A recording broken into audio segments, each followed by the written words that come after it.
Hey, this is Anney. And Samantha. And welcome to Stuff Mom Never Told You, production of iHeartRadio.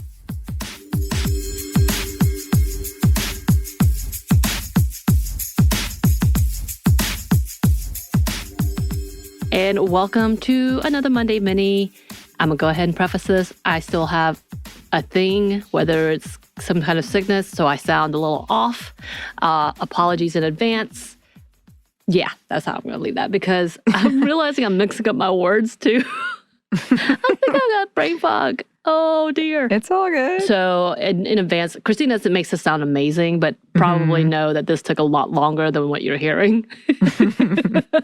Christina is the best. Yes, she's a magician. But we are jumping in today with a little bit of what's going on around in the world. We don't have much. We're not doing a big piece for an update. We're just kind of following back to some of the things that we have seen happen and make sure that we are covering it because we do think it's really important that we keep talking about these things. Just to go ahead and put a date, today is December 1st, 2022. So for those of us joining from the future to listen to the past, this is what was happening. Welcome. Boom, boom, Sorry, boom. I don't know. I don't know. Some good news. We did end it on some good news. So please stay tuned for that. But let's begin. And we do want to start with what's going on in Iran. We did a Monday Mini not too long ago about the protests and the revolution that's happening in Iran, and it is continuing strong. So we wanted to do a quick update because there's a lot of important information that we're not all getting. I feel like a lot of it has been shadow banned or banned because we know how things work when it has a regime that likes to cover up, to best put it. Currently, there's been a lot of conversation around the new ruling that the Iranian lawmakers voted to implement the death penalty of serious crimes against the state, and that includes speaking against God. So there's a lot of conversation about what a serious crime looks like in Iran, and it happens to be this, specifically things that they feel that is immoral or against God as they see it according to their interpretation of the Quran. And again, this is very extreme views, so we want to make sure we understand that and preface that. And though some misinformation has been spreading that there is a set execution of thousands, which is not currently what's happening, the current regime has started trying detainees, and at least one individual has been executed under this new ruling, with several, I think up to 20 cases currently being held to be heard to whether or not to go forward in execution.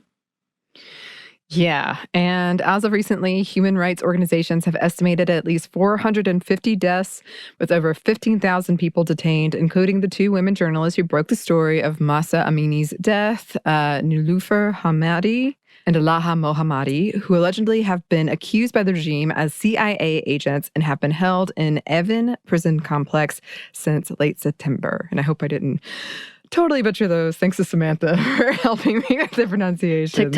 TikTok, yes. And among the many arrested, many have been under the age of 18.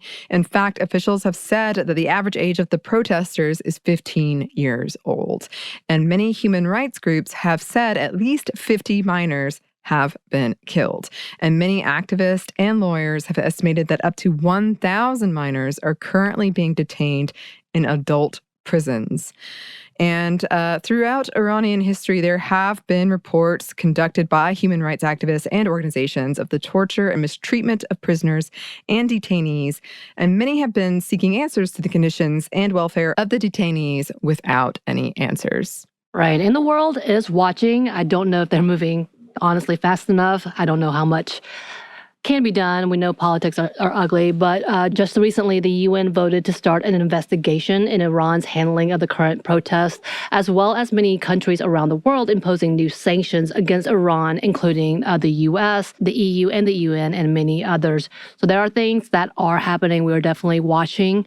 Again, make sure that you are continuing to have a conversation about what's going on, looking for the hashtags, continuing to repost videos, and making sure that we are telling correct information when it's there. I know that there's been some good reports that campaigns that have been happening on social media has been a big medium for this revolution. Campaigns and hashtags being used across different platforms. Many have called for, again, the repost and reposting of hashtags to continue to spread news as much as possible. And it has worked. There has been conversation that there have state executions, releasing of prisoners, even though they're not of great health. But the continuing of publicizing has been effective for the revolution that's happening in Iran. So we want to make sure we continue to talk about it as it happens. Yeah, and I'm sure we'll be revisiting this topic in the future. And moving on to the Georgia abortion ban here in our own state. When we originally started this episode, we here in Georgia got really excited for a split second as the Judge Robert McBurney of Fulton County, which is where Atlanta is, Superior Court suspended the 6-week ban, the 6-week abortion ban, stating that it was unconstitutional, which was approved in 2019. But then a week later, the Georgia Supreme Court reinstated it, temporarily restoring the law. So, yeah, things are happening. We know that appeals are happening, but of course, we have a tight election right now, as we've talked about previously. So we'll see what happens as we continue forward.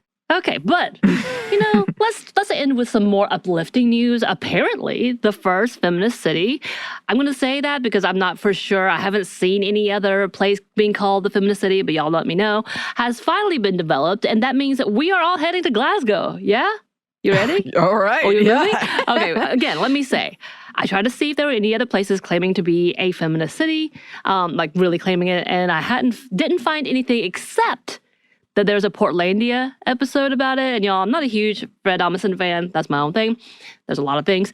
So I don't watch the series, but apparently there was one. So if someone knows about this and wants to let us know about it, hit us up so we can not have to watch it and you can just give us a rundown. But we'll just say that Glasgow is at least the first feminist city planned for the UK. So woo! So what are they doing? First and foremost, they're actually having women be the center of planning the city. And would be, quote, embracing feminist urbanism. In their explanation of why they are taking this route, in a Euronews article, they talk about how important it is to be inclusive and that oftentimes, even when planners say they are being gender neutral, it's still something that's defaulted as male, which is something we talk about all the time here.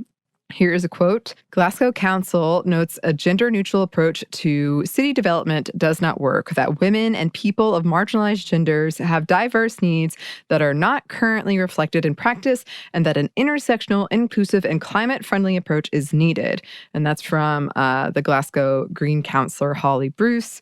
The quote continues, Council agrees that in order to create public spaces that are safe and inclusive for women and accessible for all members of the community, it is fundamental that women are central to all aspects of planning, public realm design, policy development, and budgets. Yes, love to see it. And so what does that look like? Well, how about more lighting, closer proximity to services, better walkability, more accessibility to toilet and restrooms, and overall better air quality and more livable cities. They talked about having a safe space, public spaces as well, so you can go to the park without random people trying to grab you. that's the whole thing. And yeah, they were talking about the fact that if you can meet the needs for those in the marginalized community, then it meets the needs of everyone. And that's what they're talking about. And I think that's what we talked about in feminism and intersectionality in general. But for city planning, then that's a glorious thing. So we love to see it. They got a unanimous vote, which is even better. So again, yeah, we're all moving to Glasgow. All right. Pack your bags. Are they ready for my Star Wars cosplay? They're ready. Well, awesome. Any listeners who know more about this, oh my gosh, please write it and let us know about any of these topics. And I'm sure we'll be coming back to them in the future. But in the meantime, you can email us at stuffmediamomstuff@iheartmedia.com. You can find us on Twitter at momstuffpodcast or on Instagram at Stuff Mom Never Told You. Thanks as always to our super producer, Christina. The magic maker. Mm-hmm. And thanks to you for listening. Stuff Mom Never Told You is a production of iHeartRadio. For more podcasts from iHeartRadio, you can check out the iHeartRadio app, Apple Podcasts, or wherever you listen to your favorite shows.